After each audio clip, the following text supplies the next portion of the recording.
Yes, people, welcome back to the Red Zone. I'm AJ, and this is all your Manchester United sports, entertainment, and news updates. This is your match reaction video for Sunday's Premier League game between Leeds United and our Manchester United.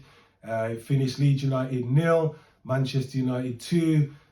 Great to get the win, especially against rivals, and in the way we got it. Just smashed the game in the last 10 minutes. So it was a good result. Other teams dropping points as well, which was good for us. So we're going to get into the game. We're going to talk about the result, what it means, talk about a few performances, obviously talk about Erik ten Hag as well. And also we're going to look ahead to United's next game. So let's get into it. So Leeds United 0, Man United 2. It's always good to beat your rivals, do you know what I mean? Have them bragging rights, regardless of where they are in the league.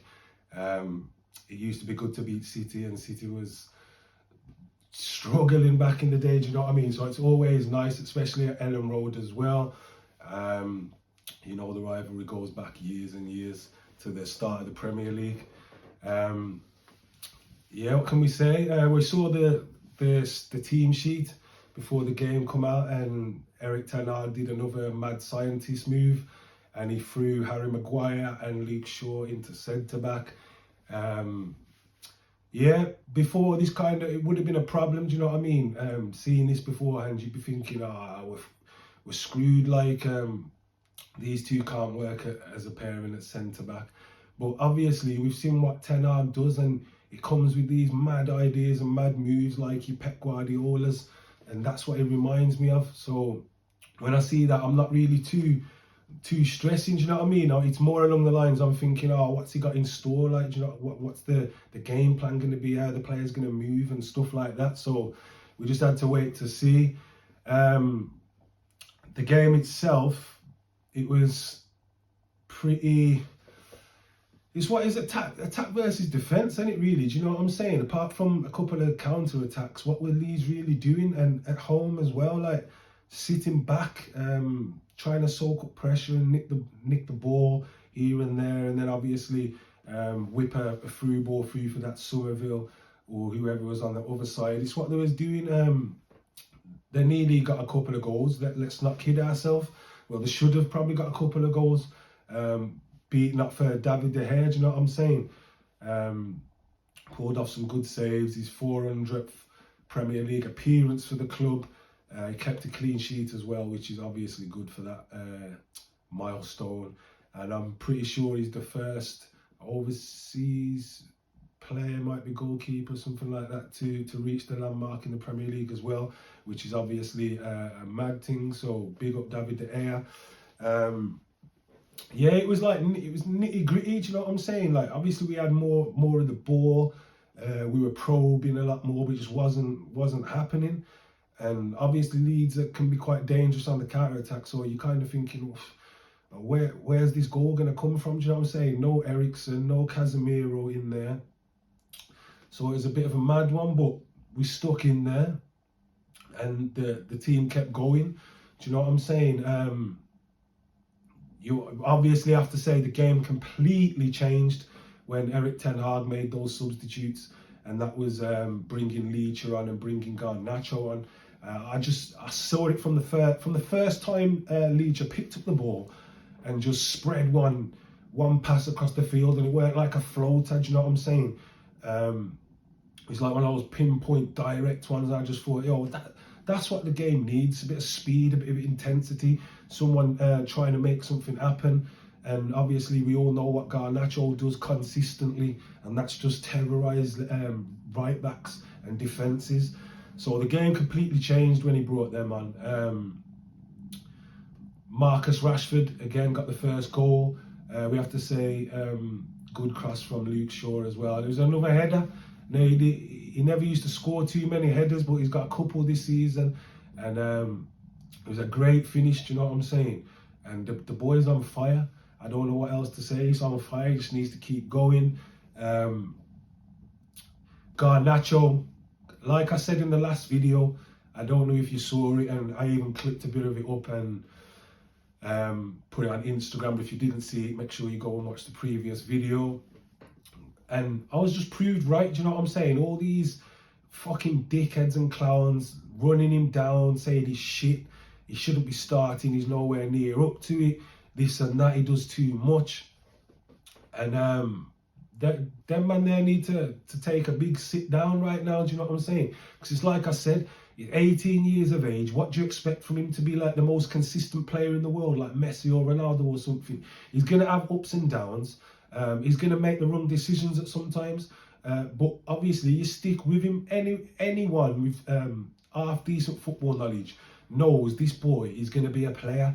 So running him down after a half poor performance, bear in mind I don't think he really did anything that bad, was pretty stupid. And again, he proved them wrong and sat all the haters down yesterday with his goal, do you know what I'm saying? Cut inside, gave the goalkeeper the eyes and just slotted it near post. And this is the sort of thing he does. And this is what he just needs to continue to do. And Erik ten Hag needs to keep protecting him, use him at the right times. And everything will be good, you know what I'm saying? All those other haters, like I said, go and check out the previous video. Go and check out the Instagram video. And can we say as well, one person that definitely was watching was Garnacho. And Garnacho gave the video, I don't know if he, what he thought of it, because he didn't leave a comment or anything like that. But yeah, man, Garnacho was watching and we was defending him, so big up Garnacho. Let's have a look what else we got. Yeah, we will touch on Harry Maguire. Luke Shaw solid, obviously. Then Ten Hag made the substitutions, put Leeds there, took Malacia off, put Shaw at left back. Obviously Shaw powerful down the left and got the assist. But yeah, we'll touch on Harry Maguire. Came back, again took the captain's armband from Bruno after the performances and the leadership we've been seeing from Bruno, so I just don't understand that. Part of the reason he's going to have to get sorted out in the summer, something's going to have to happen, do you know what I'm saying? Can't keep going on like this. He's come in, he's, all I know, you know what, I'd like to say I noticed he did well, but he really didn't. The things I noticed were the bad things, and these were the trying to do the Hollywood balls and just getting cut out, silly passes, too much side to side, too much slowness in the play. Obviously, he got beat as well for pace a couple of times, which ain't good. It's just kind of, it throws you back, you know what I'm saying? I don't want to go too hard on him, but when he's in the team, it just reverts back to what we were a year ago, 2-3 years ago, and that was just shit. And we don't want to see that. We want to see the high line. We want to see the quick passes, the quick recoveries like we see from Leeds and Varane. So I think there's something that's going to have to be sorted out with Harry Maguire, because it can't keep going on like this. For me, he can't play in the team. And obviously a player of his stature, do you know what I mean? He's going to want to play football, so he's going to have to look elsewhere to play that football realistically. Well, yeah, who do we say? Fred got man of the match. We said this in the previous video as well. Fred's a bit of a flip-flop, do you know what I'm saying? 1 week he'll play shit, the next week he'll have a good game, the next week he'll play shit, the next week he'll have a good game. Last game against Leeds was shit. He was getting overrun. He weren't really doing nothing. Yesterday, we could say he played decent.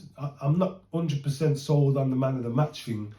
I think you need to have a bigger input in the game for that. Like when Leeds came on, like changed the game, do you know what I'm saying? Or Garnacho, something like that. But obviously Fred got it. But he did his thing in the middle, do you know what I'm saying? And that's what we want to see. But he has to do that more consistently. He can't do that here and there, half the games a season. That's not good enough for a club like us. But yesterday he played well, so we have to mention Fred. Yeah, we mentioned the teams around us dropping points, your Newcastles and teams like that.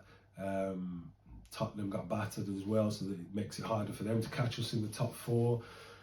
So it was a good weekend. Beat your rivals, other teams drop points. What more can you ask for?